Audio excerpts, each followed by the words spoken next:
Hi everyone, you're welcome to MyProfessorNote. This is Bhupesh Sharma, and here in this video, we are doing the literary criticism questions and answers which were asked in the 2021 in order to make you prepare for this upcoming exam. And this PDF, which includes your question and solutions, you will find this on our Telegram channel.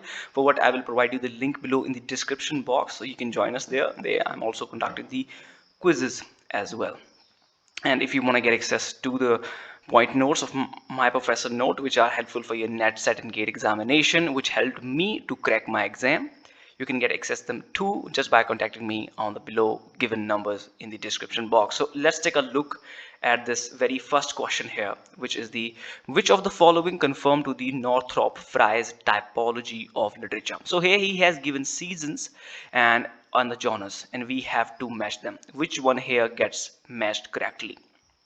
Well, spring with the comedy, this is correct. These are the seasons and the genres which he has discussed in his work called the Anatomy of Criticism, which I have mentioned here, which was published in the 1957, sorry. Another work which he has published, which was his first work, is the Fearful Symmetry, a study of William Blake, 1947. So we read Northrop Frye under the archetypical criticism, right? And in this essay, archetypical criticism, a theory of myths, he has mentioned these four seasons and the genres. So spring and comedy, this is right.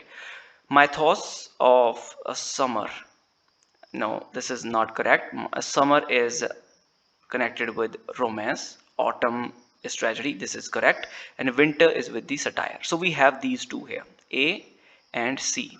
This is the correct answer. I hope you get it. And make sure, this is what I say most of the time to my students, if you're preparing for net examination, the only thing that you have to do is go check out the previous year's question paper and make sure that you know every single topic which is till now asked. Okay, who among the following belong to the Chicago School of Critic? This is the second question we have here. Well, there are the two critics who belongs to the Chicago School, but before I tell you their name, let me give you some more information about the Chicago School, which I have mentioned over here. So Chicago School of Critics, also known as the Neo-Aristotelians, right? It includes your professors of departments of humanities, University of Chicago, who were engaged in bringing about a radical transformation in an attempt to revive humanities and make them institutionally more competitive with the science. So today we know, like, what do we read in humanities? Your history, your political science, your sociology, and they are not bringing out any practical results. Like no job, like people are not find them, like they do not find them interesting. So their main effort is to revive that interest again, right? And these critics are R.S. Crane, Elder Olson, Richard McKeown, Norman MacLean, Bernard Winberg produced the central manifesto of the Chicago School, which is known as the Critiques and Criticism, Ancient Modern 1952. So this is again a very important question which I'll be putting in the quiz. So make sure you remember these. The quiz can be very surprising maybe, right? So R.S. Crane and Elder Olson, these are the two ones which we have here. I and C is the correct answer. So let's move further. In a similar way, I'll be taking out the another units like theory, English in India, your linguistics, your prose, poetry, drama, and novel. I'll make sure that I'll do analysis on just each and every single thing and make you ready for this exam, which will be conducted in the August 2022. So you get your JRF. Okay, this is the only way to bring this dramatic change in life.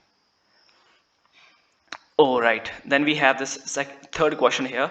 The function of criticism. T.S. Eliot attacked J. Middleton Murray and similar critiques for being devotees of what he called. So we know that he made this one point in this essay, or we know this really well, that he attacked the romantics for mixing their own personal feelings and adding them to the work, to the poetry. Like whatever they see, it has a very emotional approach. It has their own personal feelings in it, and he hated that. So obviously, the inner voice is the one, right? Even though romantic impulse was there, but here he said that it is the inner voice, and we need to keep that voice away. Here is the message. This is a poet, which is a medium, and this is a reader. You take this message simply to the reader, and yourself, you remain unaffected. You should not be affected at all by this. Do not mix it up with your own personal feelings. Do not mix it up with your own inner voice. Oh, it should be there, right? The way the message is, you take it to the reader. That's what T.S. Eliot called. And beside this, he has written other essays, which we will take a look at here. All right.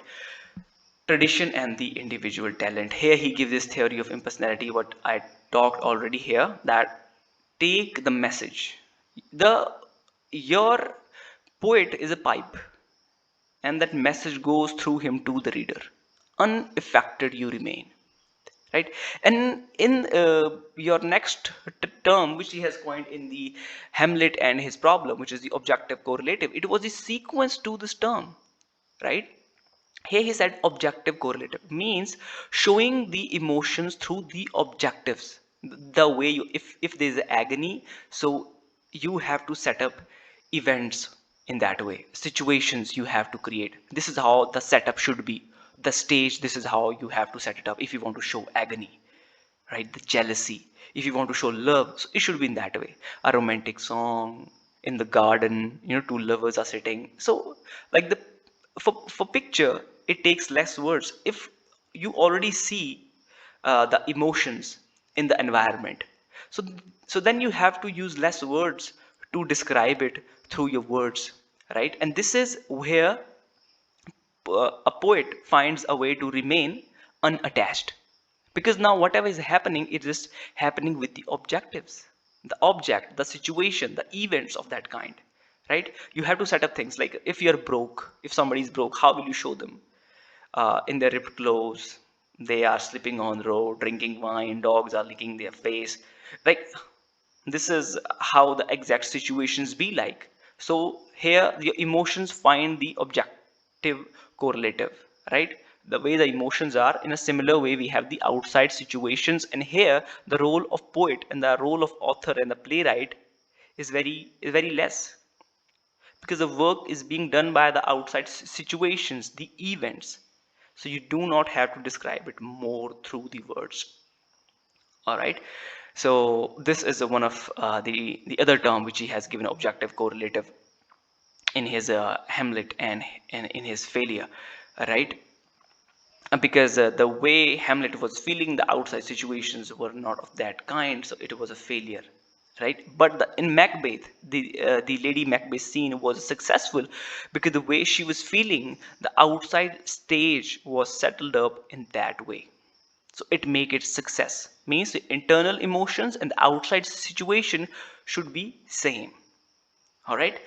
So here he has also quoted some of the uh, quotes he has given in this essay, Tradition and the Individual Talent, published in the 1919, which is the what happens when a new work of art is created is something that happens simultaneously to all the works of art that preceded it, right? So you have to remember these lines which are propounded here, right?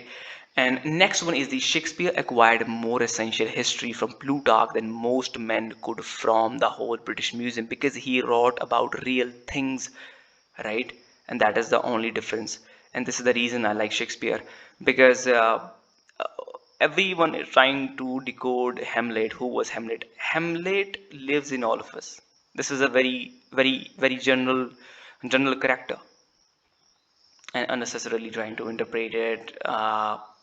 But we can see Hamlet in everyone. We all are confused in that way, and that is the reason that this character is still alive. Metaphysical poet is another essay in 1921, where he gives this term called the dissociation of sensibility. Dissociation of sensibility means where your heart and mind does not go together. You are saying something, but it is not in your experience. For example, our romantic poets, like whatever they write, they felt it, right? He has given the example of the John Donne. right? John Donne, whatever he wrote, like the sun rising, because John Donne is sleeping with his beloved, and he does not want sun to bother them. He's saying that sun, please go away, don't bother us, please do not disturb us, right? So he's writing about his own experience, own feeling, and there is the where you have experienced the word which you are writing is called the unification of sensibility. Means there is an association between your words and your experiences. You have felt what you are saying. In dissociation of sensibility means whatever you are saying, you're not feeling it. That we see in the Tennyson and the Robert Browning. Robert Browning is talking about the Pippa Passes, Book of the Rings, the ancient time, medieval period, which he is not even a part of. Now the Tennyson is writing about the Lady of Shalott, the medieval era, right? The night is coming. Okay, so all these stories are there. There's something which is not in his experience, which he has not felt, but the moral things he's propounding, right?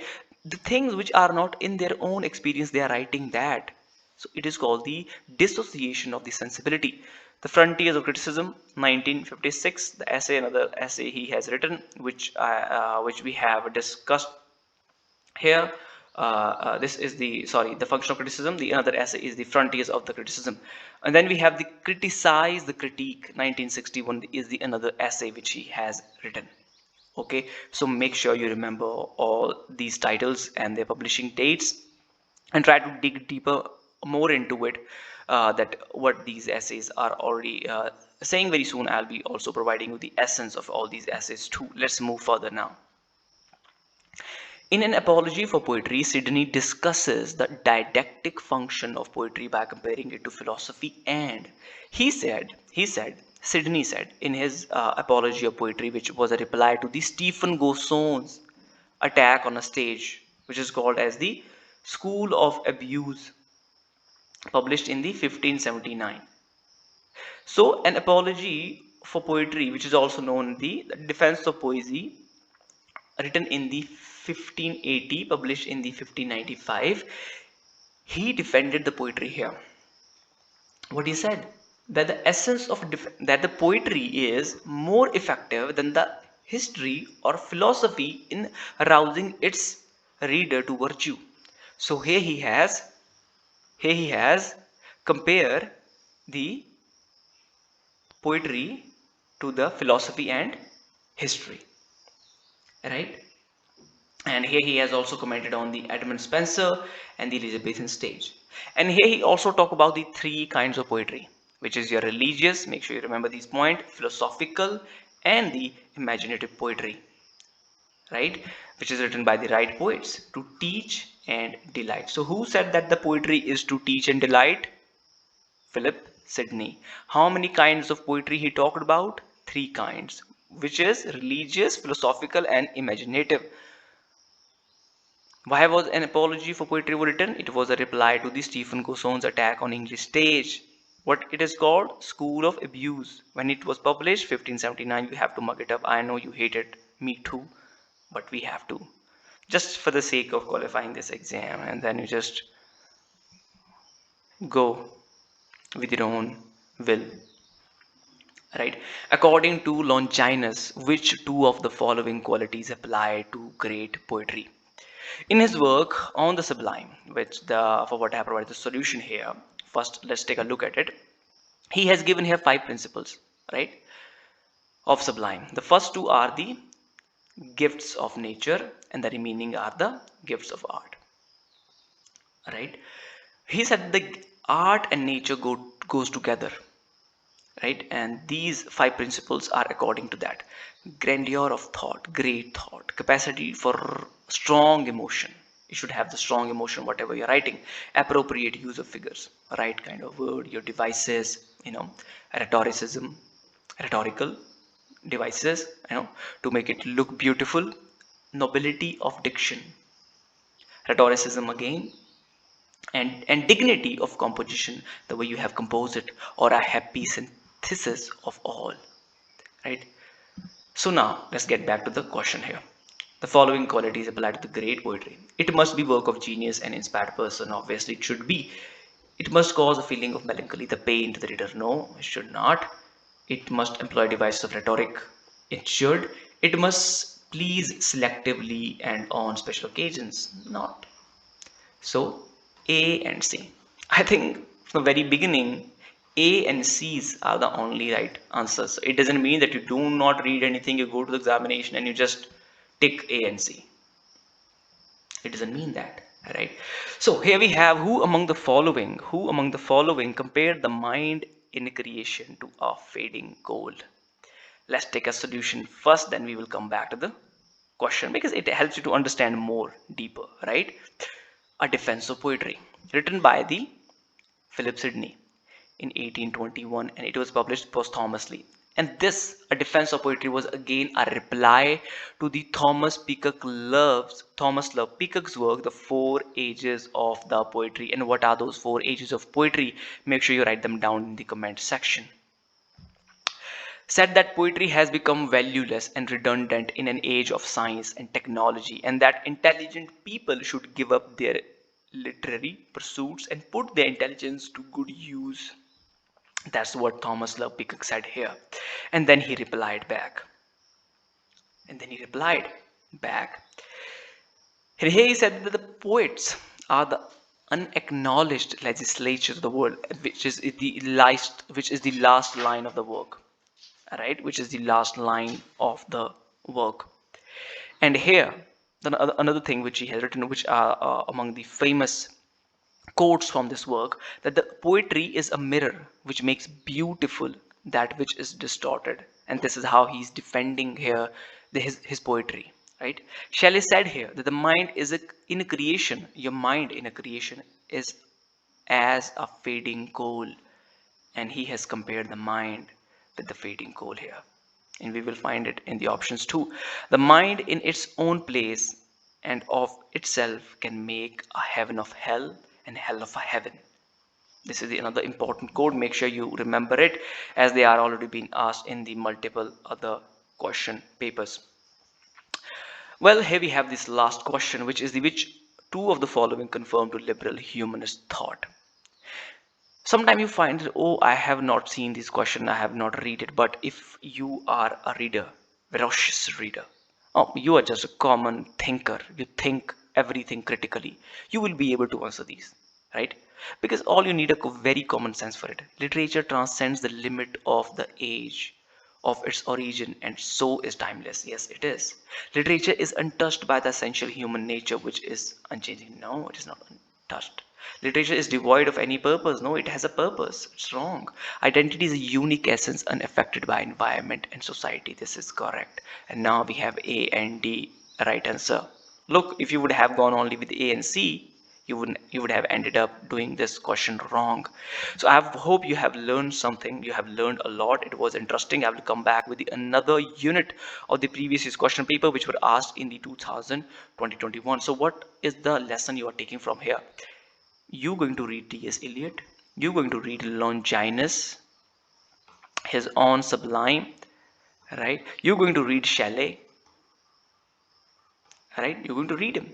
You're going to read Chicago School, right? You're going to read Northrop Frye. You're going to read his Anatomy of Criticism, right? And you're going to report me back in the comment section, like, yes, sir, I have written all of that. I have read all of these, and I'm getting ready for this August exam, or maybe further one. So till then time, you just get focused. I'll be very soon. I'll be back. My Professor Note signing off. Don't forget to share and like the video and subscribe to the channel. Thanks for watching.